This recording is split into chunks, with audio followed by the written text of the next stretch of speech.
പറയുന്നത് നാട്ടുകാരല്ല, നമ്മുടെ കൂടപ്പിറപ്പ്, നമ്മുടെ സ്വന്തം മക്കള്, നമ്മൾ ഇന്നലെ വരെ സ്നേഹിച്ചവരുണ്ടല്ലോ, അവരടുത്ത് നിന്നിട്ട് പറയുകയാണ്, കാണേണ്ടവർ കണ്ടോ, മയ്യത്ത് പൊതിയാൻ പോകുകയാണ്, കാണേണ്ടവരെല്ലാവരും കണ്ടുകൊള്ളണം, മയ്യത്ത് കാണാമല്ലാത്ത തിരക്കാണ്. അവസാനമായി നമ്മുടെ മുഖമൊന്ന് കാണുന്നതിന് വേണ്ടി എല്ലാവരും തിക്കും തിരക്കുമായി നമ്മുടെ മുന്നിലേക്ക് കടന്നു വന്നു. എല്ലാവരും നമ്മുടെ ജനാസ എവിടെന്ന് കണ്ടുകൊണ്ടിരിക്കുമ്പോ നമ്മൾ സ്നേഹിച്ചവർ വിളിച്ചു പറയുന്ന കണ്ടത് മതി പൊതിയാൻ പറയുകയാണ്. പെട്ടെന്ന് നമ്മുടെ ജനാസ പൊതിഞ്ഞു. വീടിന്റെ വെളിയിൽ കൊണ്ടുവച്ചിരിക്കുന്ന മയ്യത്ത് കട്ടിലിലേക്ക് എന്റെയും നിങ്ങളുടെയും ജനാസ എടുത്തു വെച്ചു. വീരവിടന്ന് കട്ടിലുയർത്തുകയാണ്.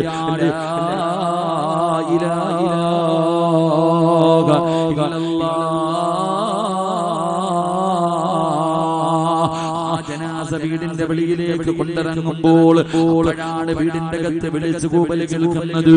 അപ്പോഴാണ് കിടന്ന് അട്ടഹസിക്കുന്നത്. പ്രിയമുള്ളവരെ, ആര് കരഞ്ഞാലും കേൾക്കാത്തവരെ പോലെ, ഉത്തരം നൽകാത്തവരെ പോലെ എന്റെയും ഞങ്ങളുടെയും ജനാസകതാ പള്ളിയിലേക്ക് കൊണ്ടുപോവുകയാണ്. അവരൊന്ന് നമസ്കാരം കഴിഞ്ഞു. എന്നിട്ട് നമുക്ക് വേണ്ടി ഒരുക്കിയിരിക്കുന്ന ആറടി മണ്ണെന്ന് പറയുന്ന പള്ളിപ്പറമ്പിലെ ഒരു ഭവനമുണ്ടല്ലോ, വീടിന്റെ അകത്തേക്ക് നമ്മളെ കൊണ്ടുപോവുകയാണ്. ഖബറിന്റെ അകത്തേക്ക് രണ്ടുപേരിറങ്ങി നമ്മളെ താങ്ങിയെടുത്ത് ഖബറിന്റെ അകത്ത് വെക്കുകയാണ്. എന്നിട്ട് 3 കെട്ടുകളെ തലയിലും കഴുത്തിലും, അതാ തലയിലും നടുവിലും കാലിലും കെട്ടിയിരിക്കുന്ന കെട്ടുകളുണ്ടല്ലോ, ആ 3 കെട്ടുകളങ്ങ് അഴിച്ചു മാറ്റുകയാണ്. കിബിലയുടെ ഭാഗത്തേക്ക് തിരിച്ചു വെച്ചു. ഒരു പിടി മണ്ണ് വാരിയിട്ട് കബളിന്റെ താഴെ വെച്ചു. എന്നിട്ടല്ലാ പലകയെടുത്ത് നിരത്താൻ തുടങ്ങുകയാണ്.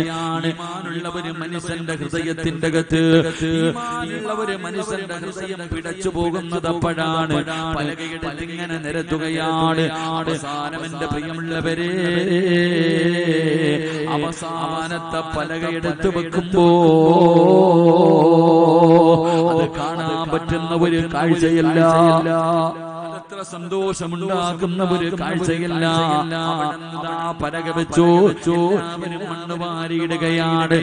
പള്ളിപ്പറമ്പിൽ മണ്ണ് വാരിയിടുന്നത് കണ്ടാൽ എന്തോ മത്സരം നടക്കുന്നത് പോലെ മണ്ണ് വാരിയിട്ടു പലരും എറിയുകയാണ്. പലരും ചിരിച്ചുകൊണ്ടാണ്, തമാശ പറഞ്ഞുകൊണ്ടാണ്, ദുനിയാവിന്റെ കാര്യം പറഞ്ഞുകൊണ്ടാണ് പലരും ഖബറിന്റെ മുകളിലേക്ക് മണ്ണ് വാരിയിടുന്നത്. എന്റെ പ്രിയമുള്ളവരെ, മഹാനായ നബി മുഹമ്മദ് മുസ്തഫ സല്ലല്ലാഹു അലൈഹി വസല്ലമ തങ്ങള് വെറുതെയല്ല മണ്ണ് വാരിയിടാൻ പറഞ്ഞത്. നിന്നെ പോലെ വികാര വിചാരമുള്ള മോഹങ്ങളും സ്വപ്നങ്ങളും പ്രതീക്ഷകളുമായി ദുനിയാവിൽ ജീവിച്ചിരുന്ന ഒരു മനുഷ്യനെ പള്ളിപ്പറമ്പിൽ ഒരു കുഴിക്കകത്തി എടുത്ത് കിടത്തിയിട്ട് വെറുതെയല്ല മണ്ണ് വാരിയിടാൻ പറഞ്ഞത്. അവിടെ മണ്ണ് വാരിയിടുമ്പോ പറയുന്നത്, മിൻഹാ ഖലഖനാകും വഫീഹാ نعيدكم ومنها نخرجكم تارة أخرى. ഇത് പറഞ്ഞുകൊണ്ടാണ് മണ്ണ് വാരിയിടേണ്ടത്. എല്ലാവരും ഖബറിന്റെ മുകളിൽ മണ്ണ് വാരിയിട്ടു. എല്ലാവരും കൂടെ ഖബറിന്റെ പണിയങ്ങ് പൂർത്തിയായി. മണ്ണിട്ട് മൂടിക്കഴിഞ്ഞു. എന്നിട്ടതിന്റെ മുകളിൽ 2 ചെടികൾ അടയാളം വെക്കണമല്ലോ. എന്റെ പ്രിയമുള്ളവരെ, അവസാനം 2 ചെടികൾ അടുത്തവന്റെ ഖബറിൽ നിന്ന് അനുവാദമില്ലാതെ മറ്റൊരു തന്റെ ഖബറിൽ നിന്ന് ഒളിച്ചിട്ട് മാതാപിതാക്കളുടെ നെഞ്ചത്ത് 2 പേരുടെയും അതാ തലയുടെ ഭാഗത്തും കാലിന്റെ ഭാഗത്തും ഓരോ ചെടികൾ നട്ടിട്ട് എല്ലാവരും പറയുന്നു, മഅസ്സലാമ. എല്ലാവരും അവിടെ വെച്ച് സലാം പറയുകയാണ്. പിന്നെ പിരിയുകയാണ്. അല്ലാഹുവേ, നിന്റെ വാപ്പ പോകുന്നുണ്ട്, നിന്റെ കൂടപ്പിറപ്പ് പോകുന്നവരുണ്ട്, നിന്റെ സ്വന്തം മക്കള് പോകുന്നുണ്ട്, നിന്റെ കൂട്ടുകാര് പോകുന്നവരുണ്ട്. എല്ലാവരും നീ നിന്റെതെന്ന് കരുതിയ എല്ലാവരും നിന്നെ പള്ളിപ്പറമ്പിലെ ഒരു പെരുകുഴിക്കകത്ത് കൊണ്ടുവന്ന് ഒറ്റയ്ക്ക് കുടിച്ചിട്ടിട്ട് മടങ്ങി പോകുമെങ്കിൽ എന്റെ പ്രിയമുള്ളവരെ, അപ്പോഴാണ് ഒരു മനുഷ്യന് സഹായം വേണ്ടത്. ആ പള്ളിപ്പറമ്പിൽ കിടക്കുമ്പോഴാണ് ഒരാൾക്ക് ഏറ്റവും കൂടുതൽ സഹായത്തിന്റെ ആവശ്യം. അപ്പോഴാണ് ജീവിതത്തിൽ ഒറ്റപ്പെട്ടു പോകുന്ന ഒരേ ഒരു സമയമേ ഉള്ളൂ. ഒരു സമയത്ത് മാത്രമേ ഞാനും നിങ്ങളും ഏകാന്തനാകൂ. അതെവിടെയാ? പള്ളിപ്പറമ്പിലാ. ആരും അവിടെ കൂടെ വരില്ല, വാപ്പ വരൂല.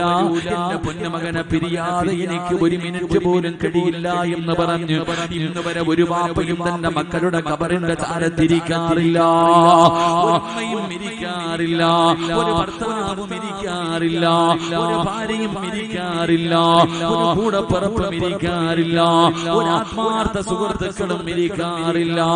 എല്ലാവരും പള്ളിപ്പറമ്പിൽ കൊണ്ടുവന്ന് കുടിക്കകത്തിട്ടിട്ട് എല്ലാവരും പിരിഞ്ഞു പോകുമ്പോ എന്റെ പ്രിയമുള്ളവരെ, അവരാണോ കൂട്ടുകാര്? അവരാണോ കൂട്ടുകാര്? അതുകൊണ്ട് എന്റെ പ്രിയപ്പെട്ടവരോട് പറയുകയാണ്, ആരാണ് കൂട്ടുകാരെന്നറിയുമോ? ആരാണ് കൂട്ടുകാരെന്നറിയുമോ? മഹാനായ നബി മുഹമ്മദ് മുസ്തഫ സല്ലല്ലാഹു അലൈഹി വസല്ലമ തങ്ങള് അല്ലാഹുവിന്റെ പ്രവാചകൻ അവിടുന്ന് ചില കൂട്ടുകാരെ പറഞ്ഞു തരികയാണ്. ചില നല്ല കൂട്ടുകാരെ അല്ലാഹുവിന്റെ പ്രവാചകൻ പറഞ്ഞു തരികയാണ്. ഒരു പരിപാടിയിൽ കളഞ്ഞിട്ട് പോകൂല. 24 മണിക്കൂറും നിന്റെ കൂടെ ഇവര് ദുനിയാവിലുണ്ട്. മരണസമയത്തുണ്ട്, ഖബറിന്റെ അകത്തുണ്ട്, പരലോകത്തുണ്ട്. നാളെ പടച്ചറപ്പിന്റെ സ്വർഗം വരെ നിന്റെ കയ്യിൽ പിടിച്ച് നിന്നെ കൊണ്ടുപോകുന്ന ചില കൂട്ടുകാരുണ്ടെന്ന് അഷ്റഫുൽ ഖൽഖ് നബി മുഹമ്മദ് മുസ്തഫ സല്ലല്ലാഹു അലൈഹി വസല്ലം. സുഹൃത്തുക്കളില്ലാത്ത ആരെങ്കിലും ഉണ്ടോ? എല്ലാവർക്കും ആത്മാർത്ഥ സുഹൃത്തുക്കളുണ്ട്. എങ്കിൽ എന്തിനാ നീ ഒരു കൂട്ടുകാരനെ തെരഞ്ഞെടുത്തത്? നിന്റെ ദുഃഖത്തിലും സന്തോഷത്തിലും നിനക്ക് കൂടെ ഉണ്ടാകണം. ഒരു സഹായത്തിന്റെ ആവശ്യം ഉണ്ടാകുന്ന സമയത്ത് നിന്നെ സഹായിക്കുന്നവനാ നിന്റെ ആത്മാർത്ഥ സുഹൃത്ത്. അതുകൊണ്ട് അങ്ങനാണല്ലോ. എന്നാ നിങ്ങൾ ചിന്തിക്ക്, സിറാജ് ജീവിതത്തിൽ ഒറ്റപ്പെട്ടു പോകുന്ന ഒരേ ഒരു സ്ഥലമേ ഉള്ളൂ. ഞാൻ ദുനിയാവിൽ ജീവിക്കുമ്പോ എന്റെ മാതാപിതാക്കളുണ്ട്, എന്റെ ഭാര്യയുണ്ട്, എന്റെ കുടുംബക്കാരുണ്ട്, എന്റെ മക്കളുണ്ട്, നിങ്ങളെ പോലുള്ള ഒരുപാട് പേരുണ്ട്. ഇനി ഞാൻ നാളെ പരലോകത്ത് ചെല്ലുമ്പോ ഞാൻ ഒറ്റയ്ക്കല്ല, അവിടെ എല്ലാരും ഉണ്ട്. പരലോകത്ത് ആദം നബി മുതൽ അഷ്റഫുൽ ഖൽഖായ തങ്ങൾ വരെയുള്ള 1,24,000 പരം വരുന്ന പ്രവാചകന്മാർ, അവരുടെ അനുയായികൾ. ഇനി അല്ലാഹു സുബ്ഹാനഹു വ തആല എന്നെ സ്വർഗ്ഗത്തിൽ വിട്ട, സ്വർഗ്ഗത്തിലും സിറാജ് ഒറ്റയ്ക്കല്ല, കൂടെ ആളുണ്ട്, സ്വർഗ്ഗവാസികൾ. ഇനി അല്ല എന്നെ നരകത്തിലേക്ക് വിട്ട, അവിടെയും ഞാൻ ഒറ്റയ്ക്കല്ല, അവിടെയും എന്റെ കൂടെ നരകത്തിൽ ആളുണ്ട്. അല്ലാഹു കാത്തിരക്ഷിക്കുമാറാകട്ടെ. പക്ഷെ സിറാജ് ജീവിതത്തിൽ ഒറ്റപ്പെട്ടു പോകുന്ന ഒരേ ഒരു സ്ഥലം, അത് 6 അടി മണ്ണാണെന്ന് നബിയുനാ റസൂലുള്ളാഹി. ആരും വരാറില്ല, ഒറ്റ മനുഷ്യരും വരാറില്ല. അപ്പൊ അതുകൊണ്ട് എന്റെ പ്രിയമുള്ള സഹോദരങ്ങളെ, നമ്മള് കൂട്ടുകാരെന്ന് പറഞ്ഞ ദുനിയാവിൽ ഉണ്ടാകണം, മരണസമയത്തുണ്ടാകണം, ഖബറിന്റെ അകത്തുണ്ടാകണം, പരലോകത്തുണ്ടാകണം, സിറാത്തിൽ ഉണ്ടാകണം, മീസാനിൽ ഉണ്ടാകണം. അള്ളാഹുവിന്റെ സ്വർഗത്തിലേക്ക് കൊണ്ടുപോകുന്ന ചില കൂട്ടുകാർ നമുക്കുണ്ടാകണം. അള്ളാഹു ആ കൂട്ടുകാരിൽ എന്നെയും നിങ്ങളെയും അള്ളാഹു ഉൾപ്പെടുത്തി അനുഗ്രഹിക്കുമാറാകട്ടെ. എന്റെ പ്രിയമുള്ളവരെ, നമുക്ക് ചില കൂട്ടുകാരുണ്ട്. ആ കൂട്ടുകാര് സാധാരണ കട്ടം പിടിയും വലിച്ച് നടക്കണവരൊന്നുമല്ല. ആ കൂട്ടുകാരെന്ന് പറഞ്ഞാൽ അവര് കണ്ടുകുടിക്കൂല, വ്യഭിചരിക്കൂല, പലിശ തിന്നൂല, പാപം ചെയ്യൂല. ജനിച്ചത് മുതൽ മരിക്കുന്ന കാലം വരെ നല്ലതു മാത്രം ചെയ്യുന്നവരാണ് ആ കൂട്ടുകാരെന്ന് നബിയുനാ റസൂലുള്ളാഹി സ്വല്ലല്ലാഹു അലൈഹി വസല്ലം. അവരാരാ? അവർ അല്ലാഹുവിന്റെ മലക്കുകളാണെന്ന് നബിയുനാ റസൂലുള്ളാഹി സ്വല്ലം. അല്ലാഹുവിന്റെ മലക്കുകളെ നമ്മൾക്ക് കൂട്ടുകാരാക്കാൻ കഴിയണം. കാരണം നിങ്ങൾ ചോദിക്കും, ഉസ്താദെ മലക്കിനെ കൂട്ടുകാരാക്കാൻ പറ്റൂ? നമ്മുടെ ജീവിതത്തിൽ നമ്മൾ ആദ്യമായിട്ട് പരിചയപ്പെട്ടത് മലക്കിനെയാണ്. ഞാൻ എന്റെ ഉമ്മയുടെ വയറ്റിൽ കിടന്നു, മാസങ്ങൾ മാത്രം പ്രായമുള്ളപ്പോ ഒരു മലക്ക എനിക്ക് റൂഹൂതിയത്. എന്റെ വയറ്റിന്റെ അകത്ത് വന്നിട്ട് എന്റെ റിസ്ക് എഴുതിയത് ഒരു മലക്ക. ഈ 33 കൊല്ലം കൊണ്ട് ഞാൻ നടക്കുന്നു. എന്റെ കൂടെ ഏറ്റവും കൂടുതൽ സമയം, ഒരു നിമിഷം പോലും, ഒരു സെക്കൻഡ് പോലും എന്നിൽ നിന്ന് മാറാതെ ഈ 33 വർഷവും എന്റെ കൂടെ നടന്നത് ഈ 2 ചുമലിയിരിക്കണ മലക്കുകളാണ്. അവർ ഉറങ്ങത്തുമില്ല, ഒന്ന് മാറി നിൽക്കത്തുമില്ല, അവർക്ക് റെസ്റ്റ് ഇല്ല. 24 മണിക്കൂറും എന്റെ കൂടെയുണ്ട്. ഞാൻ മരിച്ചാൽ ആദ്യം കരയുന്നത് എന്റെ ഉമ്മയോ വാപ്പയോ ഭാര്യയോ മക്കളോ കൂട്ടുകാരോ അല്ല, മലക്കുകളാണ്. റസൂലുള്ളാഹി സ്വല്ലല്ലാഹു അലൈഹി വസല്ലമ തങ്ങൾ പറയുന്നു, നല്ല മനുഷ്യരുടെ റൂഹ് പിടിക്കുന്നതിന് വേണ്ടി മലക്കുകൾ കടന്നു വരുമ്പോ നമ്മുടെ ചുമലിൽ ഇരിക്കുന്ന മലക്കുകൾ കരയുമത്രേ. നമ്മുടെ ചുമലിൽ ഇരിക്കുന്ന മലക്കുകൾ കരയുകയാ, അല്ലാഹുവേ, ഒരു നല്ല മനുഷ്യൻ മരിച്ചു പോകുന്നല്ലോ അല്ലാ, നിങ്ങളുടെ കൂട്ടുകാരൻ പോകുകയാണല്ലോ അല്ലാ. മലക്കുകൾ കരയുമത്രേ.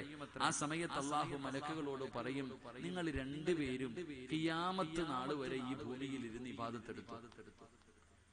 ഖിയാമത്ത് നാൾ വരെ നിങ്ങൾ രണ്ടുപേരും ഈ ഭൂമിയിൽ ഇരുന്ന് ഇബാദത്ത് എടുക്കണം. ആ ഇബാദത്തിന്റെ പ്രതിഫലം നിങ്ങളുടെ ഈ കൂട്ടുകാരനുള്ളതാണ്. നമുക്ക് വേണ്ടി ഖിയാമത്ത് നാൾ വരെ മലക്കുകൾ ഭൂമിയിൽ ഇബാദത്ത് ചെയ്യും. അള്ളാഹു നമുക്ക് ഈമാൻ നൽകുമാറാകട്ടെ. നാളെ ഖബറിന്റെ അകത്തേക്ക് പോകുമ്പോ ആ ഖബറിന്റെ അകത്തും വരും. നാളെ പരലോകത്തേക്ക് എഴുന്നേക്കുമ്പോ ഖബറിന്റെ ചാരത്വം ഉണ്ടാകും. നമ്മളെ കൈ പിടിച്ച് സ്വർഗത്തിൽ കൊണ്ടുപോകാൻ അള്ളാഹു മലക്കുകൾ സ്നേഹിക്കുന്ന വിഭാഗത്തിൽ എന്നെയും നിങ്ങളെയും അള്ളാഹു ഉൾപ്പെടുത്തി അനുഗ്രഹിക്കുമാറാകട്ടെ. അതുകൊണ്ട് ഈ സദസ്സിൽ ഇരിക്കുന്ന ചിലരെ ഈ നാട്ടുകാർക്ക് എല്ലാവർക്കും അറിയൂല, നിങ്ങളെ ഈ നാട്ടിലെ എല്ലാവർക്കും അറിയില്ല. എങ്കിൽ ഈ സദസ്സിലിരിക്കുന്ന ചിലരെ സർവ്വ മലക്കുകൾക്കും പരിചയമുണ്ടെന്ന് നബിയനാ റസൂലുള്ളാഹി സ്വല്ലല്ലാഹു അലൈഹി വസല്ലം. അല്ലാഹുവിന്റെ മലക്കുകൾക്ക് നിന്റെ പേരറിയാം, നിന്റെ ശബ്ദം നല്ല പരിചയമാണ്. നിന്റെ ശബ്ദം പോലും, നിന്റെ പേരും, നിന്റെ കുടുംബവും, നിന്റെ എല്ലാ കാര്യങ്ങളും മലക്കുകൾക്ക് പോലും നല്ല പരിചയമുണ്ടെന്ന് നബിയനാ റസൂലുള്ളാഹി സ്വല്ലല്ലാഹു അലൈഹി വസല്ലം. അല്ലാഹു മലക്കുകൾ പരിചയപ്പെട്ടിരിക്കുന്ന, മലക്കുകൾ സ്നേഹിക്കുന്ന വിഭാഗത്തിൽ അല്ലാഹു എന്നെയും നിങ്ങളെയും ഉൾപ്പെടുത്തി അനുഗ്രഹിക്കുമാറാകട്ടെ. 8 വിഭാഗം ആൾക്കാരെ മലക്കുകൾക്ക് നല്ല പരിചയമാണ്. അതുകൊണ്ട് ഇൻഷാ അല്ലാഹ് ഇപ്പൊ 10 മണിയായി, 1 മണിക്കൂർ പറയാൻ പറ്റുന്ന അത്രയും പറയും. സന്തോഷത്തോടെ ദുആ ചെയ്ത് പിരിയും. അല്ലാഹു ഭാഗ്യം നൽകുമാറാകട്ടെ. നിങ്ങളൊക്കെ ഇരിക്കൂലേ? നിങ്ങൾക്ക് ആർക്കെങ്കിലും ഞാൻ പൈസ തരാണ്ടോപ്പാ, എന്തെങ്കിലും തരാനുണ്ടോ? നിങ്ങളുടെ ഇരുത്തം കണ്ടപ്പോ എന്നെ എന്തോ വെട്ടിക്കൊന്ന് തിന്നാനുള്ള ഇരിപ്പിരിക്കണം. ഞാനെന്തോ നിങ്ങളോട് കൊലക്കുറ്റം ചെയ്തോ ദ്രോഹം ചെയ്തതുപോലെ ഇരിക്കണം. എല്ലാരും ഒന്ന് ചിരിക്കുമ്പോ ഒരു സദക്ക കൊടുക്കോ, ഇതിലെ വെള്ളത്തിൽ വീണ കോഴിയെ പോലെ ഇങ്ങനെ തണുത്ത് വിറച്ചിരിക്കണ പോലെ. അതണ്ട, എല്ലാരും സന്തോഷത്തോടെ ഇരിക്കും. അള്ളാഹു നമ്മുടെയൊക്കെ അവസാനം അള്ളാഹു നന്നാക്കി തരുമാറാകട്ടെ. അള്ളാഹു നല്ല മരണം നൽകി അനുഗ്രഹിക്കുമാറാകട്ടെ. അപ്പൊ ഈ കൂട്ടത്തിൽ മലക്ക് സ്നേഹിക്കുന്ന ഒന്നാമത്തെ ആളാരാ? എന്താ അപ്പൊ നിങ്ങൾ കുറച്ചുപേര് അവിടെ നിൽക്കണേ? എന്തിനാ? ഇരിക്കാൻ കസേര ഇല്ലാഞ്ഞിട്ടാ? അതോ സംഘാടകരായിട്ട്? എല്ലാരും ഇരിക്കുമ്പോ സാധാരണ എല്ലാരും നിന്നാ വഴുത് പറയണേ, ഞാനും ഇരുന്നില്ലേ. അപ്പൊ പിന്നെ നിങ്ങൾ എല്ലാരും ഇരിക്കും ഇൻഷാ അല്ലാഹ്. സ്വർഗത്തിൽ എല്ലാരും ഇരിക്കും ഇൻഷാ അല്ലാഹ്. അള്ളാഹു നമ്മളെയൊക്കെ സ്വർഗവാസികളിൽ പെടുത്തുമാറാകട്ടെ. സ്വർഗത്തിൽ പോകണമെന്ന് ആഗ്രഹമുള്ളവരൊക്കെ ഒന്ന് കൈവക്കുക. അവിടെ അരക്കയ്യന്മാരും ഒന്നും എടുക്കത്തില്ല കേട്ടാ. പൊക്കുവാണെങ്കിൽ നല്ലതുപോലെ പൊക്കണം. സ്വർഗത്തിൽ പോകാൻ ആഗ്രഹമുള്ളൂ. ചിലപ്പോ ഈ കൈ പൊക്കിയതിന്റെ പേരിലായിരിക്കും പോണേ. വാപ്പ നീ മസിൽ പിടിച്ചിരി, ചിലപ്പോ ഇതിന്റെ പേരിലായിരിക്കും അള്ള വലിച്ച് താഴെ ഇടുന്നത്. അങ്ങനെ ഉണ്ടല്ലോ. ചാകാൻ കിടന്ന ഒരു നായിക്ക് വ്യഭിചാരിയായ പെണ്ണ് കുടിക്കാൻ വെള്ളം കൊടുത്തപ്പോ അള്ളാഹു സ്വർഗം കൊടുത്തെന്ന് നബി മുഹമ്മദ് മുസ്തഫ സല്ലല്ലാഹു അലൈഹി വസല്ലം. അതുകൊണ്ട് അവിടെ പോണെങ്കിൽ വലിയ ആനക്കാരിയൊന്നും വേണ്ട. ചിലപ്പം സിമ്പിൾ ആയിട്ടുള്ള കാര്യം കൊണ്ടും പോകും. അള്ളാഹു ഈ കൈ പൊക്കിയതിന്റെ ബർക്കത്ത് കൊണ്ടെങ്കിലും നമ്മളെ രക്ഷപ്പെടുത്തുമാറാകട്ടെ. പരിശുദ്ധമായ ഖുർആനിലെ ഒരു സൂറത്ത് ഓതിയാ മതി. അള്ളാഹുവിന്റെ വിശുദ്ധമായ ഖുർആനിലെ ഒരു സൂറത്ത് എല്ലാവരും ഓതിയ 500 ആയത്തൊന്നും ഇല്ല, 6 ആയത്തേ ഉള്ളൂ. 6 ആയത്തുള്ള ഒരു സൂറത്ത് ഓതേണ്ട രീതിയിൽ ഓതിയാൽ അള്ളാഹു സ്വർഗം തരുമെന്ന് നബിയുനാ റസൂലുള്ളാഹി സ്വല്ലല്ലാഹു അലൈഹി വസല്ലം. അതുകൊണ്ട് എന്റെ പ്രിയമുള്ള സഹോദരങ്ങളെ, മലക്കുകളെ സ്നേഹിക്കുന്ന ഒന്നാമത്തെ മനുഷ്യനാരാ? മഹാനായ അഷ്റഫുൽ ഖൽഖി നബി മുഹമ്മദ് മുസ്തഫ സ്വല്ലല്ലാഹു അലൈഹി വസല്ലമ തങ്ങളും ജിബ്രീൽ അലൈഹിസ്സലാമും രണ്ടുപേരും ഇങ്ങനെ സംസാരിച്ചു കൊണ്ടിരിക്കുകയാണ്. രണ്ടുപേരും ഇങ്ങനെ പരസ്പരം സംസാരിച്ചു കൊണ്ടിരിക്കുമ്പോൾ പ്രവാചകൻ സ്വല്ലല്ലാഹു അലൈഹി വസല്ലമ തങ്ങളുടെ മുന്നിലൂടെ ഒരു പാവപ്പെട്ട ചെറുപ്പക്കാരൻ ഇങ്ങനെ നടന്നു പോവാ. ഇങ്ങനെ നടന്നു പോകുന്ന റോഡിലൂടെ നോക്കുമ്പോ റോഡിലൂടെ ഒരാൾ നടന്നു പോകുന്നത് പോലെ രണ്ടുപേരും പ്രവാചകനും ജിബ്രീൽ അലൈഹിസ്സലാമും സംസാരിച്ചു കൊണ്ടിരിക്കുമ്പോൾ ഒരു ചെറുപ്പക്കാരൻ ഇങ്ങനെ നടന്നു പോകുന്നു. ആ സമയത്ത് പ്രവാചകൻ സ്വല്ലല്ലാഹു അലൈഹി വസല്ലമ തങ്ങളോട് ജിബ്രീൽ എന്ന് പറയുന്ന മലക്ക് ചോദിക്കുകയാ, ആ പോകുന്നത് അബൂദറല്ലേ നബിയേ? ഒരൊറ്റ ചോദ്യം. ഞാൻ നിങ്ങളുടെ നാട്ടുകാരനല്ല, ഈ നാട്ടിലെ ആരെയും എനിക്കറിയില്ല. ഞാൻ ഇങ്ങനെ വഴുത പറഞ്ഞുകൊണ്ടിരിക്കുമ്പോൾ റോഡിൽ കൂടെ ഒരാൾ പോയി. ഞാൻ ചോദിക്കാ, പോണത് അബൂബക്കറല്ലേടാ? അപ്പൊ സ്വാഭാവികമായിട്ട് നിങ്ങൾ ചോദിക്കും, സിറാജ് ഉസ്താദേ, ഓന്റെ പേര് നിങ്ങൾക്ക് എങ്ങനെ അറിയാം? അള്ളാഹുവിന്റെ പ്രവാചകൻ സല്ലല്ലാഹു അലൈഹി വസല്ലമ തങ്ങൾ ചോദിച്ചു ജിബ്രീലിനോട്, ആ പോകുന്ന ചെറുപ്പക്കാരന്റെ പേര് അബൂദറാണെന്ന് നിനക്ക് എങ്ങനെ അറിയാം? കാരണം ജിബ്രീലാ പറഞ്ഞേ. ജിബ്രീലാണ് സർവ്വ പ്രവാചകന്മാർക്കും വഹിയുമായിട്ട് വരുന്ന മലക്ക് മുഖറബുൽ അംലാഖ് മലക്ക് ജിബ്രീൽ അലൈഹിസ്സലാമ ചോദിക്കുന്നത്, നബിയേ, ആ പോകുന്നത് അബൂദറല്ലേ നബിയേ? അള്ളാഹുവിന്റെ പ്രവാചകന് വല്ലാത്ത അത്ഭുതമായി, മുത്തുനബിക്ക് വല്ലാത്ത അത്ഭുതമായി. അവിടുന്ന് ചോദിച്ചു, അബൂദർ നിനക്ക്, ഈ ജിബ്രീൽ നിനക്ക് എങ്ങനെ അറിയാം എന്റെ അബൂദറിനെ? എങ്ങനാ നിനക്ക് ആ ചെറുപ്പക്കാരനെ പരിചയം? ആരാ നിനക്ക് പേര് പറഞ്ഞു തന്നത്? ആ സമയത്ത് അല്ലാഹുവിന്റെ പ്രവാചകനോട് ജിബ്രീൽ അലൈഹിസ്സലാം പറയുന്നു, യാ റസൂലല്ലാഹ്, അല്ലാഹുവിന്റെ നബിയേ, എനിക്ക് മാത്രമല്ല അല്ലാഹുവിന്റെ പ്രവാചകനോട് പറയുന്നു, ഇന്നഹു ലഫീ മലകൂതി സമാവാതി സബഇ അശ്റഫിൽ അർളി. പ്രവാചകനോട് പറഞ്ഞു കൊടുക്കുകയാണ്, നബിയേ, എനിക്ക് മാത്രമല്ല ഈ ദുനിയാവിലെ ജനങ്ങൾക്ക് ആ ചെറുപ്പക്കാരനെ അറിയുന്നതിനേക്കാളും നല്ലതുപോലെ അല്ലാഹുവിന്റെ മലക്കുകൾക്ക് മുഴുവനും അബൂദർ എന്ന് പറഞ്ഞാൽ അറിയാ. അബൂദർ എന്ന് പറയുന്ന ചെറുപ്പക്കാരനെ എല്ലാവർക്കും നല്ല പരിചയമാണ്. അല്ലാഹുവിന്റെ പ്രവാചകന് വല്ലാത്ത അത്ഭുതമായി. കാരണം അബൂദർ ആരെന്നറിയുമോ? അല്ലാഹുവേ, മസ്ജിദ് നബവിയുടെ വെളിയിൽ കിടക്കുന്ന പാവപ്പെട്ടവനാണ്. ഒരു ദിവസത്തിൽ ഒരു നേരം പോലും പടച്ചവനെ കഴിക്കാൻ ഭക്ഷണമില്ലാത്ത, ധരിക്കാൻ ഒരു ജോഡി വസ്ത്രമല്ലാതെ മറ്റൊരു വസ്ത്രമില്ലാത്ത പാവപ്പെട്ടവനായ അബൂദർ എന്ന് പറയുന്ന ചെറുപ്പക്കാർ. ആ ചെറുപ്പക്കാരനെ കുറിച്ചാണ് മലക്ക് പറയുന്നത്, ഞങ്ങൾക്കെല്ലാവർക്കും നല്ല പരിചയമാണ്. ആ ചെറുപ്പക്കാരനെ അറിയാത്ത ഒരു മലക്കുമില്ല. അല്ലാഹുവിന്റെ റസൂൽ അവിടുന്ന് ചോദിക്കുന്നു, ജിബ്രീലേ, എങ്ങനെയാണ് നിങ്ങൾക്ക് പരിചയമുള്ളത്? ഈ അബൂദറിനെ എങ്ങനെയാണ് നിങ്ങൾക്ക് പരിചയമുള്ളത്? യാ റസൂലല്ലാഹ്, മലക്കുകളെ സ്നേഹിക്കുന്ന ഒരു സ്വഭാവം ആ ചെറുപ്പക്കാരനുണ്ട്. മലക്കുകളെ സ്നേഹിക്കുന്ന ഒരു നല്ല ഗുണമാ ചെറുപ്പക്കാരനുണ്ട്. എന്റെ പ്രിയമുള്ളവരെ, ആ സ്വഭാവമുള്ളവരെ മലക്കുകളെ സ്നേഹിക്കുമെന്നാണ് മുത്തുനബി അവിടെ നിന്ന് പറയുകയാണ്. അതാ ജിബ്രീൽ പറയുന്നു, നബിയേ, ആ ചെറുപ്പക്കാരൻ ഒരു പരിത്യാഗിയാണ് നബിയേ. ആ ചെറുപ്പക്കാരൻ ഒരു പരിത്യാഗിയായിരുന്നു. പച്ച മലയാളത്തിൽ പറഞ്ഞ ദുനിയാവിനെ വലിച്ചെറിഞ്ഞിട്ട് ആഖിറത്തിനെ സ്നേഹിച്ചവനാ. ആഖിറത്തിന് വേണ്ടി ജീവിക്കുന്ന ചെറുപ്പക്കാരനാ. ആഖിറത്തിന് വേണ്ടി ജീവിക്കുന്ന ചെറുപ്പക്കാരനാ.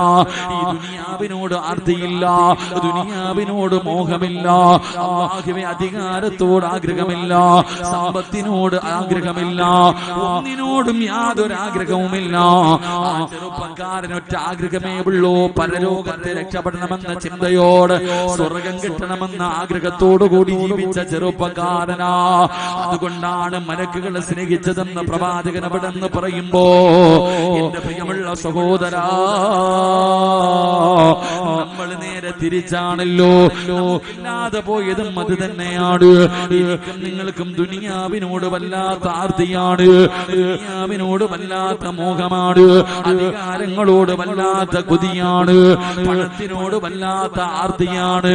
എന്റെ പ്രിയമുള്ളവരെ, ഞാനും ദുനിയാവിന്റെ പുറകെ ഇങ്ങനെ നടക്കുമ്പോ അബൂദർ എന്ന് പറയുന്ന ചെറുപ്പക്കാരനുണ്ടല്ലോ, പാവപ്പെട്ടവനാണ്. തന്റെ കയ്യിൽ എന്ത് കിട്ടിയാലും വൈകുന്നേരമാകുന്നതിന് മുമ്പ് അത് പാവങ്ങൾക്ക് കൊടുക്കുമായിരുന്നു, അല്ലാഹുവിന്റെ ദീനിന് വേണ്ടി കൊടുക്കുമായിരുന്നു. പഠിച്ചവനെ ആരെങ്കിലും എന്തെങ്കിലും കരുതി വെച്ചാൽ, നാളത്തേക്ക് വേണ്ടി ആരെങ്കിലും സമ്പാദ്യം കരുതി വെച്ചാൽ അവരുടെ മുന്നിലേക്ക് കടന്നു ചെന്നിട്ട് അബൂദർ ഗഫാരി റളിയല്ലാഹു തആല അൻഹു അല്ലാഹുവേ അവരോട് പറയുമായിരുന്നു, ഇതെല്ലാം നാളെ പടച്ചറപ്പ് നിന്റെ കഴുത്തിൽ തൂക്കിയിടമടാ, നരകത്തിന്റെ തീയായിട്ട് നാളെ അല്ലാഹുവിന്റെ പരലോകത്ത് വെച്ച് അതാ നിന്റെ തലയിലേക്ക്, നിന്റെ കഴുത്തിലേക്ക് അവിടുന്ന് തൂക്കിയിടുമെന്ന് മഹാനായ അബൂദർ ഗഫാരി റളിയല്ലാഹു തആല അൻഹു അവിടുന്ന് സ്വഹാബികളോട് പറയുമായിരുന്നു. എന്റെ പ്രിയമുള്ളവരെ, നമ്മൾ ദുനിയാവിനെ സ്നേഹിക്കുന്നവരാ. മലക്കുകൾക്ക് നമ്മളെ പരിചയമില്ല, മലക്കുകൾ നമുക്ക് വേണ്ടി ദുആ ചെയ്യുന്നില്ലോ, അവര് നമ്മളെ കാണാൻ വരുന്നില്ല. കാരണം നമ്മൾ അല്ലാഹുവിനെ മറന്നുകൊണ്ട് കഴിയുന്നവരാ. നമുക്കൊന്നിനും സമയമില്ലല്ലോ, ശരിക്കാൻ പോലും സമയമില്ല, നല്ല കാര്യങ്ങൾ ചെയ്യാൻ സമയമില്ല. അതുകൊണ്ട് ഈ സദസ്സിലിരിക്കുന്നവരോട് എനിക്ക് പറയാനുള്ളത്, അല്ലാഹുവിന്റെ പ്രവാചകൻ അവിടെ നിന്ന് പറയുകയാ, ആരെങ്കിലും ഈ ദുനിയാവിനെ സ്നേഹിച്ചാൽ, ആ ആരെങ്കിലും ഈ ദുനിയാവിനെ സ്നേഹിച്ചാൽ, അല്ലാഹനെ മറന്നുകൊണ്ട് ആഖിറം മറന്നുകൊണ്ട് ഈ ദുനിയാവിനെ നിങ്ങൾ ആരെങ്കിലും സ്നേഹിച്ചാ, അല്ലാഹു നിങ്ങളുടെ ഹൃദയത്തില് 4 ശിക്ഷ തരുമെന്ന് ആദരവായ പ്രവാചകൻ നബി മുഹമ്മദ് മുസ്തഫ സല്ലല്ലാഹു അലൈഹി വസല്ലം. ആ ചെറുപ്പക്കാരനെ മലക്കുകൾ ഇഷ്ടപ്പെടാനുള്ള കാരണം ദുനിയാവിനോട് യാതൊരു സ്നേഹവുമില്ല. പണവോ അധികാരമോ വീടോ കൊട്ടാരമോ ഒന്നുമില്ല. ഒന്നിനോടും നാളത്തേക്ക് വേണ്ടി ഒന്നും കരുതി വെക്കൂല. എല്ലാം കിട്ടുന്നത് വൈകുന്നേരം തികയുന്നതിന് മുമ്പേ അള്ളാന്റെ ദീനിന് വേണ്ടി കൊടുക്കുന്ന ചെറുപ്പക്കാരൻ. അതുകൊണ്ടാ മലക്കുകൾ സ്നേഹിച്ച് നമ്മൾ നേരെ തിരിച്ച നമുക്ക് നിസ്കരിക്കാൻ സമയമില്ല. ഇതേ പോകാത്ത കച്ചവടം കടയിലിരിക്കുമ്പോ എങ്ങനെ നിസ്കരിക്കാൻ പോകും? എന്റെ പ്രിയമുള്ളവരെ, നമ്മളെല്ലാവരും ദുനിയാവിന്റെ പുറകെ. റസൂലുള്ളാഹി തങ്ങൾ പറഞ്ഞു, ദുനിയാവിന്റെ പുറകെ പോയ അള്ളാഹു നിനക്ക് 4 ശിക്ഷ തരുമെന്ന് നബിയിനാ റസൂലുള്ളാഹി. ഇത് സ്വന്തം ചിന്തിച്ചാലും നാട്ടുകാർക്ക് അറിയത്തില്ല, നമുക്കേ അറിയൂ. ഈ ശിക്ഷ നമ്മൾ അനുഭവിക്കുന്നുണ്ടോ എന്ന് നമുക്കേ അറിയത്തുള്ളൂ. ഈ 4 ശിക്ഷ നീ അനുഭവിക്കുന്നുണ്ടെങ്കിൽ നീ അള്ളാനെ മറന്ന് ജീവിക്കുന്നവനാ, ആഖിറം മറന്ന് ജീവിക്കുന്നവനാ. അള്ളാഹു നമ്മളെ കാത്തുരക്ഷിക്കുമാറാകട്ടെ. ഞാൻ വിശദീകരിക്കുന്നില്ല. ഒന്നാമത്തെ ശിക്ഷ റസൂലുള്ളാഹി സ്വല്ലല്ലാഹു അലൈഹി വസല്ലമ തങ്ങൾ പറഞ്ഞു, അള്ളാഹുവിന്റെ പ്രവാചകൻ പറഞ്ഞു, നിനക്ക് ഒരു കാലത്തും അള്ളാഹു സന്തോഷം തരത്തില്ല എന്ന് നബിയിനാ റസൂലുള്ളാഹി. ഒരു കാലത്തും നിനക്ക് സമാധാനം ഉണ്ടാകില്ല. ദുഃഖം എന്നും ദുഃഖം മാത്രം. സന്തോഷമേ നിനക്ക് റബ്ബ് തരൂല. കാരണം നീ നന്ദിയില്ലാത്തവനോട് റബ്ബ് കരുണ കാണിക്കും. നിനക്ക് അല്ലാഹു ദുഃഖമേ തരത്തുള്ളൂ. നീ ഒരു നല്ല വാക്ക് നീ പറയൂല. എന്നും പ്രശ്നങ്ങളും പ്രയാസങ്ങളും ദുരിതങ്ങളും ദുഃഖങ്ങളും ഇങ്ങനെ തന്നെ. ഒന്നാമത്തെ ശിക്ഷ അത് അല്ലാഹ് നിനക്ക് തന്നതാ. നീ കാണിച്ച ധിക്കാരത്തിന് പടച്ച റബ്ബ് നിനക്ക് തന്ന ശിക്ഷ. 1, അള്ളാഹുവിന്റെ റസൂല് പറഞ്ഞു, നിനക്ക് തീരാ ദുഃഖം അള്ളാഹു തരും. അള്ളാഹു നമ്മളെ കാത്തുരക്ഷിക്കുമാറാകട്ടെ.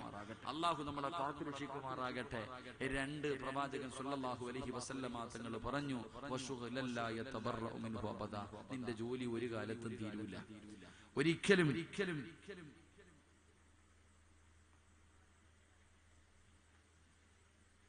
ഒരു കാലത്തും നിന്റെ ജോലി തീരൂല. നിനക്ക് ഉറങ്ങാൻ സമയമില്ല, ഭക്ഷണം കഴിക്കാൻ സമയമില്ല, മക്കളെ സ്നേഹിക്കാൻ സമയമില്ല, നിസ്കരിക്കാൻ സമയമില്ല, സ്വന്തം പെണ്ണുമ്പിളുടെ കൂടെ കിടപ്പറയിൽ കിടക്കാൻ സമയമില്ല. ഒന്നിനും നിനക്ക് സമയം ഉണ്ടാവില്ല. നീ ഇങ്ങനെ കറങ്ങും. യന്ത്രങ്ങൾ കറങ്ങുന്നത് പോലെ അല്ലാഹ് നിന്നെ കറക്കും. മനുഷ്യ, ഒന്നിനും നിനക്ക് സമയം കിട്ടൂല. നീ ഇങ്ങനെ ഓടിച്ചാടി നടക്കും. ജോലി. ഇത് തന്നെ. നിന്നെ കബറി കൊണ്ടുവച്ചാലും നിന്റെ ജോലി തീരൂല. ഇത് അല്ലാഹ് നിനക്ക് തന്നിരിക്കുന്ന പണിഷ്മെന്റ് ആണെന്ന് നബിയുനാ റസൂലുള്ളാഹി സ്വല്ലല്ലാഹു അലൈഹി വസല്ലം. 3 ഉസ്താദേ, ഞാൻ എന്ത് ബിസിനസ് തുടങ്ങിയാലും നന്നാവുന്നില്ല, ഞാൻ എന്ത് തുടങ്ങിയാലും രക്ഷപ്പെടുന്നില്ല. നിനക്ക് അല്ലാഹു ഒരു കാലത്തും നിന്റെ ദാരിദ്ര്യം മാറത്തില്ലെന്ന് നബിയുനാ റസൂലുള്ളാഹി. അള്ളാഹുവിനെ നീ മറന്നാൽ, ആഖിറം നീ മറന്നാൽ, അല്ലാഹ് തരുന്ന 3ാമത്തെ ശിക്ഷ ദാരിദ്ര്യം ഒരു കാലത്തും മാറൂല. എന്നും ദാരിദ്ര്യം. അള്ളാഹു നമ്മളെ കാത്തുരക്ഷിക്കുമാറാകട്ടെ. 4, ഈ ലോകം മുഴുവനും നിന്റെ കൈ കൊണ്ടുവച്ചാലും നിന്റെ ആർത്തി തീരൂല. എത്ര കിട്ടിയാലും തികയൂല. ആർത്തി വീണ്ടും വാരിക്കൂട്ടാൻ. നിന്റെ ആർത്തി ഒരു കാലത്തും മാറില്ല. എത്ര കിട്ടിയാലും തികയാത്ത ആർത്തി ഖബർ വരെ ഉണ്ടാകും. അല്ലാഹു കാത്തുരക്ഷിക്കുമാറാകട്ടെ. ഈ 4 ശിക്ഷ അല്ലാഹു നിനക്ക് തരുമെന്ന് പ്രവാചകൻ പറയുമ്പോ എന്റെ പ്രിയമുള്ള സഹോദരങ്ങളെ ചിന്തിച്ചു നോക്കി. 4 അനുഭവിക്കുന്നവർ, ഇത് 4 അനുഭവിക്കുന്നവർ ഈ സദസ്സിൽ ഉണ്ടാകും. അല്ലാഹു ഈമാൻ തരുമാറാകട്ടെ. പക്ഷെ അബൂദർ എന്ന് പറയുന്ന ചെറുപ്പക്കാരൻ അങ്ങനല്ല. ആരെങ്കിലും സമ്പാദ്യം കൂട്ടിവെക്കുന്നത് കണ്ട വീടിന്റെ മുന്നിൽ പോകും. 2 നില കെട്ടിയ വലിയ വീട് പണിത പോയിട്ട് പറയും, എന്തിനാടാ ഇതൊക്കെ വാരിക്കൂട്ടി വെക്കണേ, നാളെ റബ്ബ് നിന്റെ കഴുത്തിൽ തൂക്കിയിടും. സത്യം തന്നെയാ പറഞ്ഞ, ആർക്കും കൊടുക്കൂലല്ലോ. ആർക്കും 5 നയാ പൈസ പള്ളിക്കാണെങ്കിലും മദ്രസയ്ക്കാണെങ്കിലും ഏത് നല്ല കാര്യത്തിന് ചോദിച്ചാലും കൊടുക്കാതെ പരിശുദ്ധമായ റമദാൻ നമ്മിൽ നിന്ന് വിട പറഞ്ഞു പോയി. അള്ളാഹു സ്വീകരിക്കുമാറാകട്ടെ, അള്ളാഹു സ്വീകരിക്കുമാറാകട്ടെ. സക്കാത്ത് കൊടുത്ത എത്ര പേരുണ്ട്? സമ്പത്തിന്റെ സക്കാത്ത് കൊടുത്തവർ, സ്വർണത്തിന്റെ സക്കാത്ത് കൊടുത്തവർ എത്ര പേരുണ്ട്? എന്റെ പ്രിയമുള്ളവരെ, ചെലമാക്കാൻ പറഞ്ഞ എല്ലാവർക്കും അങ്ങോട്ട് വിടാൻ, ഇങ്ങോട്ട് വാങ്ങാൻ മാത്രമേ അറിയൂ. എന്റെ പ്രിയമുള്ള സഹോദരങ്ങളെ, അള്ളാഹു നമ്മൾ കൊടുത്ത സദക്കയും സക്കാത്തൊക്കെ അള്ളാഹു സ്വീകരിക്കുമാറാകട്ടെ, അള്ളാഹു സ്വീകരിക്കുമാറാകട്ടെ. ഈ സക്കാത്ത് കൊടുക്കാത്തവന്റെ സമ്പാദ്യം വെറുതെ ഒന്നുമല്ല, അത് പാവപ്പെട്ടവന്റെ അവകാശമാണ്. അത് പാവപ്പെട്ടവന്റെ അവകാശമാണ്. ആ പാവപ്പെട്ടവന്റെ അവകാശം നീ കൊടുത്തില്ലെങ്കിൽ 7 രീതിയിൽ നിന്റെ സമ്പാദ്യം നഷ്ടപ്പെട്ടു പോകുമെന്ന് മഹാനായ സയ്യിദുന അബൂബക്കർ സിദ്ദീഖ് റളിയല്ലാഹു തആല അൻഹു, അല്ലാഹു നമ്മളെ കാത്തുരക്ഷിക്കുമാറാകട്ടെ. സക്കാത്ത് കൊടുക്കാത്തവന്റെ മുതല് എങ്ങനെ നശിക്കും? 7 രീതിയിൽ. 7 രീതി പറയുന്നുണ്ട്. ആ 7 ഏതെങ്കിലും ഒരു വിഭാഗത്തിൽ നീ ഉണ്ടാക്കി വെച്ചത് മുഴുവനും നഷ്ടപ്പെട്ടു പോകും. അല്ലാഹു കാത്തുരക്ഷിക്കുമാറാകട്ടെ, അല്ലാഹു കാത്തുരക്ഷിക്കുമാറാകട്ടെ. ആ 7 രീതി പറഞ്ഞു തരട്ടെ, ആ 7 രീതി പറഞ്ഞു തരട്ടെ. ആർക്കും കൊടുക്കാതെ വെച്ചിരിക്കുന്നത് മുഴുവനും നശിച്ചു പോകുന്ന ഒരു 7 രീതി പറഞ്ഞു തരട്ടെ. വേണോന്ന് ആഗ്രഹമുള്ളവരൊന്ന് കൈവക്കിക്കുക. ആ 7 എണ്ണം കേൾക്കാൻ. സക്കാത്ത് കൊടുക്കാത്തവന്റെ നെഞ്ചിന്ന് പൊട്ടും. സക്കാത്ത് കൊടുക്കാത്തവന്റെ നെഞ്ചിപ്പ പൊട്ടും. പലരും ഇപ്പൊ ചിരിക്കും. അള്ളാഹു കാത്തുരക്ഷിക്കുമാറാകട്ടെ, അള്ളാഹു കാത്തുരക്ഷിക്കുമാറാകട്ടെ. വേണോ വേണോ വേണോ ചങ്ങാതി? പറ, വേണോ വേണ്ടേ? വേണം. എണ്ണിക്ക 1. അബൂബക്കർ സിദ്ദീഖ് റളിയല്ലാഹു തആല അൻഹു പറയുന്നു 1. എന്റെ പ്രിയമുള്ള സഹോദരങ്ങളെ, സക്കാത്ത് കൊടുക്കാത്തവന്റെ സമ്പാദ്യം 1. അവിടെന്ന് പറയുന്നുണ്ട് അക്രമികളായ ഭരണാധികാരികൾ അല്ലാഹു നിനക്ക് തരും, എല്ലാം കൊണ്ടുപോകും. സത്യം തന്നെ. ഇവ പിന്നെ പറയണ്ടല്ലോ, ഭരണാധികാരികൾ ഇങ്ങോട്ട് വരും, എന്നിട്ട് പിടിച്ചു പറയാ മുസ്ലിമിലെ പണക്കാരന്മാരെ തെരഞ്ഞു പിടിച്ചിട്ട് എവിടുന്നാണ് ഇതൊക്കെ? നീ അവനാ മറ്റവനാ മറിച്ചവനാ കൊണ്ടുപോകാം. കണ്ടിട്ടില്ലേ? നാണം കെടുത്തിയിട്ട് കൊണ്ടുപോകും. ഭരണാധികാരികൾ കൊണ്ടുപോകും. ഇല്ലെങ്കിൽ എന്റെ പ്രിയമുള്ള സഹോദരങ്ങളെ, ചില ആൾക്കാർ വന്നിട്ട് പറയും, ആമിന ഇടി അവിടെ കുറച്ച് പൈസ കൊണ്ടിടുവാണെങ്കിൽ മാസം നമ്മൾ വീട്ടിൽ ഇരുന്നാൽ മതി, 15,000 കിട്ടും. എനിക്ക് കിട്ടുന്നുണ്ട്. സത്യവാ? എന്നാ എന്റെ ഒരു 10 കൂടെ ഞാൻ തരാം. അവക്കും കൊണ്ടിടും. ഇങ്ങനെ ഇട്ടിട്ടിട്ട് ഇങ്ങനെ ഓരോരുത്തവരിടും. അടങ്കലോടെ അങ്ങ് പോകും. അല്ലാഹു കാത്തുരക്ഷിക്കുമാറാകട്ടെ. പല കടക്കാരും കൊണ്ടുപോകുന്ന കണ്ടിട്ടില്ലേ? പല കടക്കാരും കൊണ്ടുപോകുന്നില്ല. നാണം കെടുത്തിയിട്ട് നിന്റെ സമ്പാദ്യം കൊണ്ടുപോകും. 2. ഇല്ലെങ്കിലോ 3. നിന്റെ സമ്പാദ്യം മുഴുവനും അല്ലാഹു ഇഷ്ടപ്പെടാത്ത മാർഗത്തിൽ തീരും. മൊത്തവും പള്ളിക്ക് കൊടുക്കൂല, മദ്രസയ്ക്ക് കൊടുക്കൂല, പാവപ്പെട്ട പെൺകുട്ടികളെ കെട്ടിക്കാൻ കൊടുക്കൂല, മരിക്കാൻ കിടന്നാൽ 5 നയാ പൈസ അള്ളാഹുവിന്റെ അടുക്കൽ നിന്ന് പ്രതിഫലം കിട്ടുന്ന ഒരു മാർഗത്തിലും കൊടുക്കൂല. ബാക്കി മുഴുവനും പോകും. കള്ളുകുടിച്ച്, വ്യഭിചരിച്ച്, പലിശ എല്ലാം നശിച്ചു പോകുന്ന ഈ ഇഷ്ടപ്പെട്ടുണ്ടാക്കിയത് മുഴുവനും നഷ്ടപ്പെട്ടു പോകും. അള്ളാഹു നമ്മളെ കാത്തുരക്ഷിക്കുമാറാകട്ടെ. എന്റെ പ്രിയമുള്ളവരെ, അബൂബക്കർ സിദ്ദീഖ് റളിയല്ലാഹു തആല അൻഹു പറയുന്നു, അല്ലെങ്കിൽ പോകുന്ന അടുത്ത വഴി എന്താ?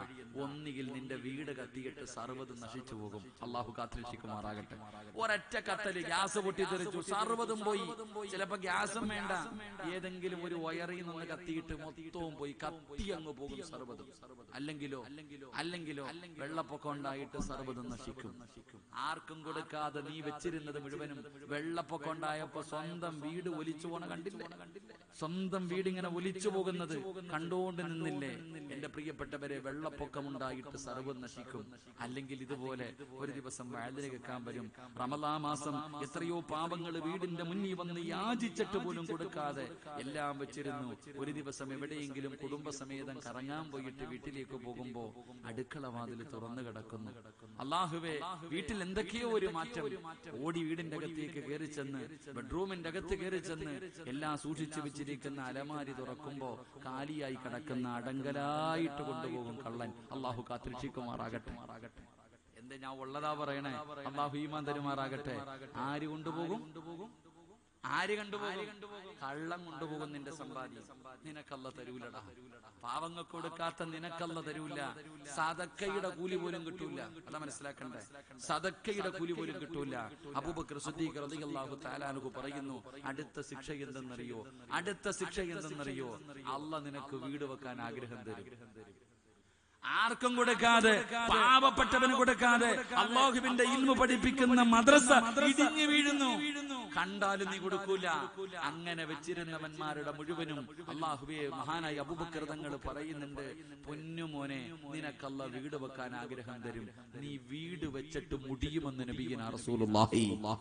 ഉറക്കെ പറഞ്ഞു, വീട് വെച്ചിട്ട് മുടിഞ്ഞു പോയ എത്ര പേരുണ്ട്? വീട് വെച്ചിട്ട് സർവ്വതും ലോൺ എടുത്തിട്ട് യതീംഖാനയിലായ എത്ര പേരുണ്ട്? അല്ലാഹു കാത്തുരക്ഷിക്കുമാറാകട്ടെ. അവിടെ അബൂബക്കർ സിദ്ദീഖ് റളിയല്ലാഹു തആല അൻഹു പറയുന്നു, ആറാമത്തെ ശിക്ഷ എന്തെന്നറിയോ? ആറാമത്തെ ശിക്ഷ എന്തെന്നറിയോ? അല്ലാഹു സുബ്ഹാനഹു വ തആല നിനക്കൊരു രോഗം തരും, നിനക്കൊരു രോഗം തരും. ഈ കഷ്ടപ്പെട്ട് സമ്പാദിച്ചത് മുഴുവനും മരുന്ന് വാങ്ങി തീരുമെന്ന് മഹാനായ സയ്യിദുന അബൂബക്കർ സിദ്ദീഖ് റളിയല്ലാഹു. സമ്പാദിച്ചു വെച്ചിരുന്ന സർവ്വതും വിറ്റു, എവിടെയെല്ലാം വസ്തുക്കൾ കടന്നു എല്ലാ വസ്തുക്കളും വിറ്റു, വീട് വിറ്റു, എല്ലാ സ്വർണം വിറ്റു. അവസാനം ഒന്നുമില്ലാതെ പള്ളിയുടെ മുന്നിൽ വരെ എത്തി. അല്ലാഹു കാത്തുരക്ഷിക്കുമാറാകട്ടെ. മഹാനായ അബൂബക്കർ തങ്ങൾ പറഞ്ഞു, ഏഴാമത്തെ ശിക്ഷ, നിന്നെ അല്ലാഹു പെട്ടെന്ന് മരിപ്പിക്കും. നിന്നെ അല്ല പെട്ടെന്ന് മരിപ്പിക്കും. എന്നിട്ട് തലതിരിഞ്ഞ് നടക്കണ നിന്റെ മക്കളുണ്ടല്ലോ, അവന്മാരുടെ കയ്യിൽ നീ സമ്പാദ്യം മുഴുവനും ഏൽപ്പിക്കും. അവന്മാര് മുഴുവനും അത് മുഴുവനും നശിപ്പിച്ചു കളയുമെന്ന് മഹാനായ സയ്യിദുന അബൂബക്കർ സിദ്ദീഖ് റളിയല്ലാഹു. വാപ്പായ്ക്ക് വേണ്ടി ഒരു രൂപ ഒരു സദഖ കൊടുക്കൂല.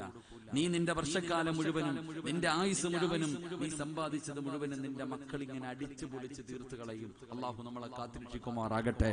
അതുകൊണ്ട് എന്റെ പ്രിയപ്പെട്ടവരോട് പറയുകയാ, മഹാനായ അബൂദർ അൽ ഗഫാരി റളിയല്ലാഹു തആല അൻഹു, മഹാനായ അബൂദർ അൽ ഗഫാരി റളിയല്ലാഹു തആല അൻഹു തന്റെ കയ്യിൽ ഒന്നും വെക്കാറില്ല, ഒന്നും തന്റെ കയ്യിൽ കരുതി വെക്കാറില്ല. കാരണം അല്ലാഹുവാണ് പറഞ്ഞത് കരുതി വെക്കരുതെന്ന്.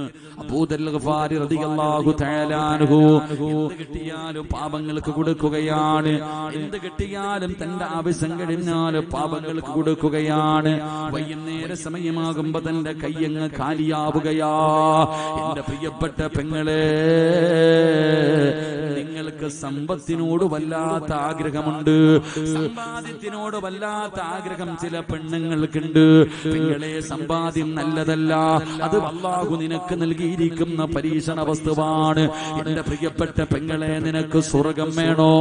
മഹാനായ നബി മുഹമ്മദ് മുസ്തഫ സല്ലല്ലാഹു അലൈഹി വസല്ലമ തങ്ങളുണ്ടല്ലോ, ഒരിക്കൽ അല്ലാഹുവിന്റെ പ്രവാചകൻ നടന്നു പോകുന്ന ഒരു പാവപ്പെട്ട പെണ്ണിനെ കാണിച്ചിട്ട് സഹാബി വനിതകളോട് അല്ലാഹുവിന്റെ പ്രവാചകന് പറഞ്ഞു കൊടുത്തു, ആ പോകുന്ന പെണ്ണ് സ്വർഗത്തിന്റെ അവകാശിയാണ്, ആ പോകുന്ന പെണ്ണ് സ്വർഗത്തിന്റെ അവകാശിയാണ്. അല്ലാഹുവിന്റെ റസൂൽ എന്ന് പറയുമ്പോ സഹാബി വനിതകളായ പെണ്ണുങ്ങൾ ഇറങ്ങി ഓടുകയാണ്. ഓടി ചെന്നിട്ട് ചോദിക്കുന്നു, പെണ്ണേ, നീ സ്വർഗത്തിന്റെ അവകാശിയാണെന്ന് അല്ലാഹുവിന്റെ പ്രവാചകന് പറഞ്ഞിട്ടുണ്ട്. അതുകൊണ്ട് നീ എന്ത് നല്ല കാര്യമാണ് ചെയ്യുന്നത്? നിനക്ക് സ്വർഗം കിട്ടാൻ എന്ത് സൽക്കർമ്മമാണ് നിന്റെ ജീവിതത്തിൽ നീ ചെയ്യുന്നത്? ആ സമയത്ത് ആ പെണ്ണ് പറഞ്ഞത് എന്തെന്നറിയുമോ? രാവിലെ എന്റെ ഭർത്താവ് വിറക് വെട്ടുന്നതിന് വേണ്ടി വീടിന്റെ വെളിയിലേക്ക് ഇറങ്ങുമ്പോൾ എന്റെ പ്രിയപ്പെട്ട ഭർത്താവ് വിറക് വെട്ടുകാരനാണ്. ജോലിക്ക് വേണ്ടി വീട്ടിൽ നിന്ന് പുറത്തേക്ക് ഇറങ്ങുമ്പോ ഭർത്താവിന്റെ കയ്യിൽ പിടിച്ചിട്ട് ഈ പെണ്ണ് പറയുമായിരുന്നു, ഇക്കാ, വൈകുന്നേര സമയം ഈ വീട്ടിലേക്ക് കടന്നു വരുമ്പോ ഹറാമായ പൈസ കൊണ്ടുവരരുത്, പലിശ പൈസ കൊണ്ടുവരരുത്, പറ്റിച്ച പണം കൊണ്ടുവരരുത്, പലിശ പൈസ കൊണ്ടുവരരുത്, ലോട്ടറി എടുത്തതുമായി കടന്നു വരരുത്. അല്ലാഹുവേ, ഹറാമായ ഒന്നും ഈ വീട്ടിലേക്ക് കൊണ്ടുവരല്ലേ എന്ന് രാവിലെ ജോലിക്ക് പോകുന്ന ഭർത്താവിന് ഓർമ്മപ്പെടുത്തുന്ന പെണ്ണിന് സ്വർഗമുണ്ടെന്ന് നബി മുഹമ്മദ് മുസ്തഫ സല്ലല്ലാഹു അലൈഹി വസല്ലമ തങ്ങൾ പറയുമ്പോൾ, എന്റെ പ്രിയപ്പെട്ടവരെ, സ്കൂൾ തുറന്നിരിക്കുകയാണ്. ഏറ്റവും നല്ലതുപോലെ പഠിപ്പിക്കുന്ന സ്കൂളിലാണ് മക്കളെ കൊണ്ട് ചേർത്തിരിക്കുന്നത്. എന്നിട്ട് ഓരോ ഉമ്മയും മക്കളോട് പറഞ്ഞു കൊടുക്കുന്നത്, മോനെ നിസ്കരിക്കണമെന്നല്ല, മോനെ ഖുർആൻ ഓതണമെന്നല്ല. ആ മക്കളോട്, പിഞ്ചു മക്കളോട് വാപ്പയും ഉമ്മയും പറഞ്ഞു കൊടുക്കുകയാ, മോനെ നല്ലതുപോലെ പഠിക്കണമടാ, ഫസ്റ്റ് ക്ലാസ് വാങ്ങണമടാ, ഏറ്റവും കൂടുതൽ മാർക്ക് വാങ്ങേണ്ടത് നീയാണ്. എന്റെ പൊന്നുമോൻ നല്ലതുപോലെ പഠിക്കണം, എങ്കിലേ നല്ല ജോലി കിട്ടൂ, എങ്കിലേ നല്ല പണം കിട്ടൂ, നല്ല പണമുണ്ടെങ്കിലേ ജീവിക്കാൻ കഴിയൂ. ഇത് പറഞ്ഞു കൊടുക്കുന്നത് 10 വയസ്സുള്ള പൊന്നുമോരാടാ. എങ്കിൽ എന്റെ പ്രിയപ്പെട്ട മാതാപിതാക്കൾക്കറിയുമോ, മലക്കുകൾ സ്നേഹിച്ചിരുന്ന അബൂദർ എന്ന് പറയുന്ന ചെറുപ്പക്കാരനുണ്ടല്ലോ, ആ സ്വഹാബിയെ പോലെയാകണം ബാപ്പാ. അബൂദർ ഗഫാരി റളിയല്ലാഹു തആല അൻഹു അവിടുന്ന് മരണത്തോട് മല്ലടിക്കുകയാണ്, സക്കറാത്തിന്റെ അവസ്ഥയിൽ കിടക്കുകയാണ്. ആ സമയത്ത് ഭാര്യയെയും മക്കളെയും അടുത്ത് വിളിച്ചു, എല്ലാവരെയും വിളിച്ചടുത്തിരുത്തി. എന്നിട്ട് അബൂദർ റളിയല്ലാഹു തആല അൻഹു തന്റെ പൊന്നാര മക്കളോട് ചോദിക്കുകയാ, വാപ്പാനെ വെറുപ്പാണോ? എന്റെ മക്കൾക്ക് വാപ്പാനോട് ദേഷ്യമാണോ?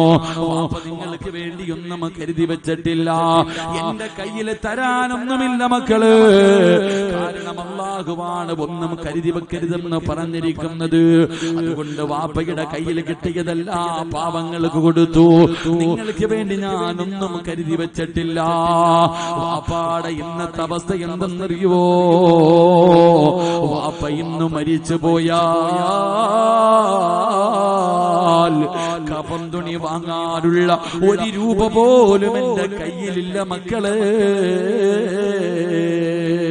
അബൂദർ ഗഫാരി റളിയല്ലാഹു തആല അൻഹു തന്റെ പിഞ്ചു മക്കളോട് മരണസമയത്തൊരു വാപ്പ പറഞ്ഞു കൊടുക്കുകയാണ്, മോനെ മരിച്ചു പോയാൽ അതാ വാപ്പാനെ അവസാനമായിട്ട് പുതിയ തുണി വാങ്ങാൻ ഒരു രൂപ എന്റെ കയ്യിലുമില്ല, എടുക്കാൻ ഒരു നല്ല വസ്ത്രം ഈ വീടിന്റെ അകത്തുമില്ല. വാപ്പയുടെ അവസ്ഥ ഇതാണ്, വാപ്പയുടെ അവസ്ഥ ഇതാണ്. അതുകൊണ്ട് വാപ്പ മരിച്ചു പോയാൽ നിങ്ങൾ എന്റെ മയ്യത്ത് കുളിപ്പിക്കണേ, എന്നിട്ട് കൊണ്ടുപോയി വഴിയിൽ വെക്കണം. എന്റെ ജനാസ കൊണ്ടുപോയി ജനങ്ങൾ നടന്നു വരുന്ന വഴിയിൽ വെക്കണം. എന്നിട്ട് ഉംറ കഴിഞ്ഞു മടങ്ങി വരുന്ന ആരെയെങ്കിലും കണ്ടാൽ അവരോട് പറയണം, അല്ലാഹുവിന്റെ റസൂലിന്റെ സ്വഹാബിയാ. കഴിഞ്ഞു വരുന്ന ആൾക്കാരെ കണ്ട എന്റെ പൊന്നുമക്കള് പറയണം, അല്ലാഹുവിന്റെ പ്രവാചകന്റെ സ്വഹാബിയാണ്. തുണി വാങ്ങാൻ പൈസയില്ല, നല്ല ഒരു തുണിയുമില്ല. അതുകൊണ്ട് നിങ്ങളുടെ കയ്യിലിരിക്കുന്ന ഇഹ്റാമിന്റെ വസ്ത്രം കൊണ്ട് നിങ്ങളുടെ വാപ്പാനെ ഒന്ന് കപുതിഞ്ഞിട്ട് കബറടക്കണേ എന്ന് പറയണേ മക്കളെ. അബൂദർ എന്ന് പറയുന്ന ചെറുപ്പക്കാരൻ, അബൂദർ എന്ന് പറയുന്ന സ്വഹാബി, അബൂദർ ഗഫാരി എന്ന് പറയുന്ന പിതാവുണ്ടല്ലോ, തന്റെ പൊന്നാര മക്കളോട് ഉപദേശിച്ച വസിയത്താ. അവിടുന്ന് മരണപ്പെട്ടു. വാപ്പ പറഞ്ഞതുപോലെ മക്കളെല്ലാവരും കൂടെ വാപ്പയുടെ മയ്യത്ത് കുളിപ്പിച്ചു. എന്നിട്ട് അവിടുന്ന് ചുമന്നുകൊണ്ട് വഴിയിൽ കൊണ്ടുവച്ചു. അല്ലാഹുവേ, ആരെങ്കിലും വരുന്നോ തമ്പുരാന്? ഉംറ കഴിഞ്ഞ് ആരെങ്കിലും വരുന്നോ തമ്പുരാന്? തന്റെ പിതാവിന്റെ ജനാസയും വെച്ച് മക്കള് കാത്തിരിക്കുമ്പോ ഉംറ കഴിഞ്ഞൊരു സംഘം വരികയാ, ഉംറ കഴിഞ്ഞൊരു സംഘം വരികയാ. ആരാ? മഹാനായ സൽമാനിൽ